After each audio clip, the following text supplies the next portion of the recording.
Hello friends. तो बाबू market रू माछ नहीं आसछन्ती चुना माछ ताकू बर्तमान केळेबी आउ केमती रोषेई करिवे आप माने देखिबे शेष पर्यंत वीडियो देखिए। चुना माछ नहीं आसछन्ती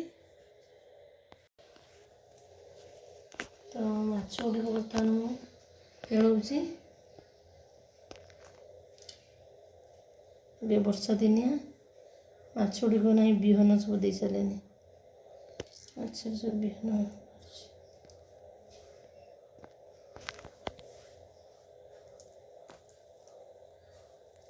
केते प्रकार माछ एटा हमर कहते करांडी माछ एटा कहते खसिमिरी कश्मीरी खसिमिरी खसिमिरी माछ कश्मीरी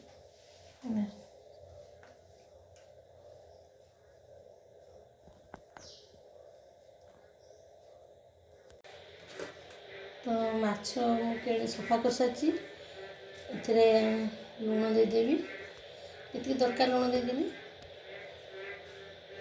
लगे तापर हलदी देदेवा माछ भल भाव गुड़ देवी सेपटे गैस रे नहीं तेल दे सारे तेल गरम हो आसलानी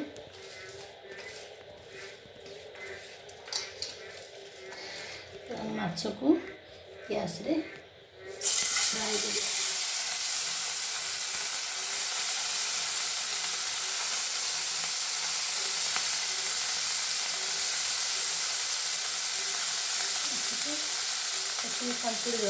सांतुड़िया प्रथम घर देखा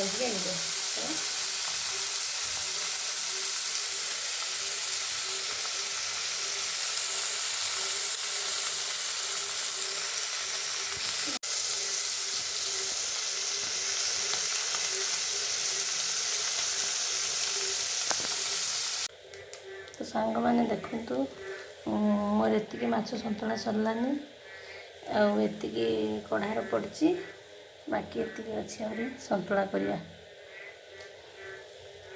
माछटा भी हो गलानी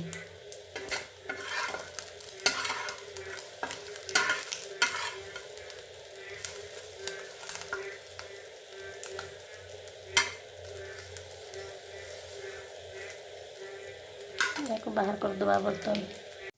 तो सांग मैंने आज बनैबी ये माछरे गोटे नुआ आइटम भेंडी टमाटो आउ तेंतुड़ी एटा किसी रसुण लंका को छेची नहीं भेंडी माछ खट्टा करवा ये चुना माछ को भेंडी सहित मिसिकी खट्टा करवा।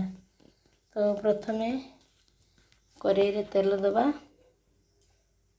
कड़ाई गरम होलानी किसी तेल देछि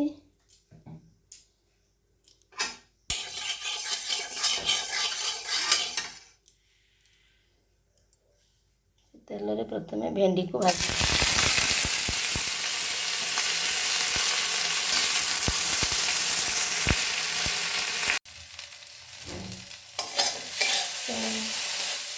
मोर भेंडी सन्तुला हो बर्तन बाहर करदे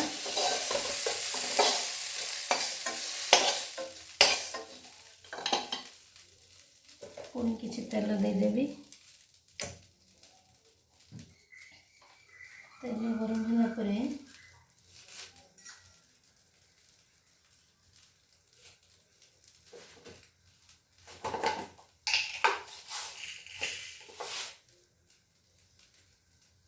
देखो देदे पंचफुटण पंचफुटण टे पकईदे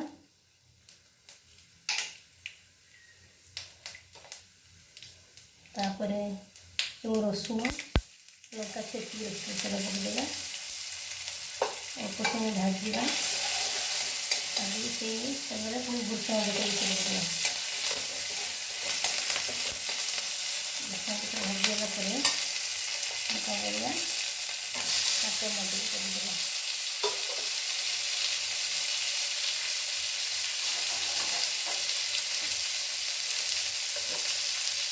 किसी लुण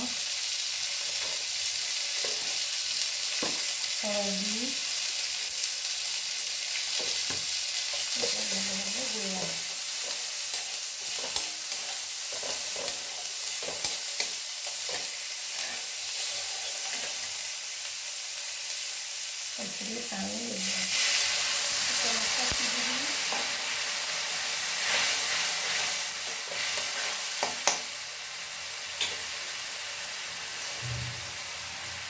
କିଛି ସମୟ ପାଇଁ ଘୋଡ଼ଣି ଦେଇଦେବା।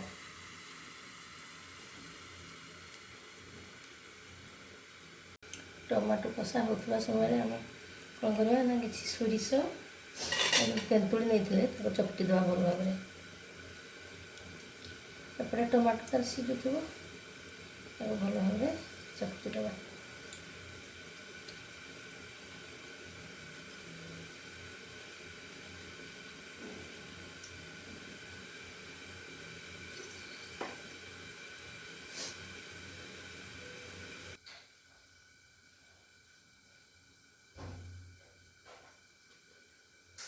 ଟମାଟୋ ସିଝିଗଲାଣି ଦେଖିବା।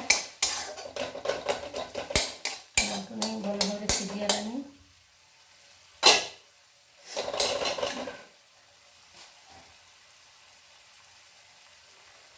ତ ଏହି ସମୟରେ ଆମେ ଯେଉଁ ବାଟଣ ଆଉ ସୋରିଷ ବଟା ଆଉ ତେନ୍ତୁଳିଟାକୁ ଏହି ସମୟରେ ପକାଇ ଦେବା। ଆଉ କିଛି ପାଣି ଦେବା।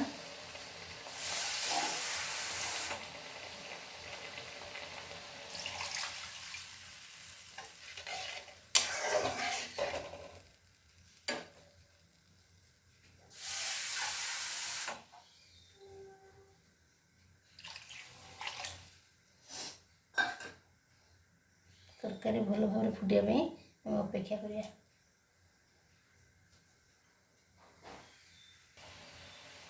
ଆମର ତରକାରୀ ଭଲ ଭାବରେ ଫୁଟି ଆସିଲାଣି। ଏହି ସମୟରେ ଆମେ ଭେଣ୍ଡିଟାକୁ ଢାଳିଦେବା। ଏଥିରେ ଭେଣ୍ଡି ପକାଇଦେବା, ତାକୁ ଭଲ ଭାବରେ ଗୋଳେଇଦେବା। ଏ ଯେଉଁ ମାଛ ଭାଜିକି ରଖିଥିଲି ସେ ମାଛକୁ ଏଥିରେ ପକାଇଦେବା।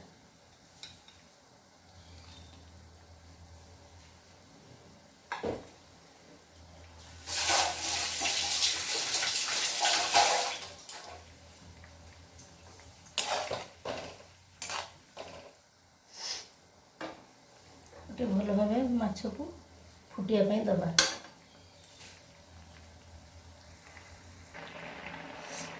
ତ ଏବେ ଆମର ତରକାରୀ ଚୁନା ମାଛ ଭେଣ୍ଡି କଷା ପୁରା ସମ୍ପୂର୍ଣ୍ଣ ଭାବରେ ପ୍ରସ୍ତୁତ ହେଇଛି। ତ ଏବେ ଗ୍ୟାସ୍କୁ ଆମେ ବନ୍ଦ କରିଦେବା। ଦେଖନ୍ତୁ କେତେ ସୁନ୍ଦର ତରକାରୀଟା ହେଇଛି। ଗରମ ଗରମ ଭାତରେ ଖାଇବେ, ବହୁତ ସୁନ୍ଦର ଟେଷ୍ଟ ଆସିବ।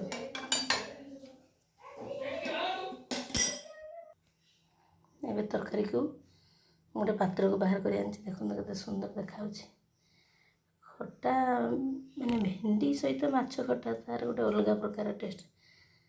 ଏଇଭଳି ଚେଷ୍ଟା କରନ୍ତୁ, ଥରେ ରୋଷେଇ କରିକି ଖାଇବେ। କେମିତି ଲାଗୁଛି ନିଜର ମତାମତ ଜଣାଇବେ। ଆଜି ପାଇଁ ଆମ ଭିଡ଼ିଓକୁ ଏଇଠି ରଖୁଛୁ। ଧନ୍ୟବାଦ।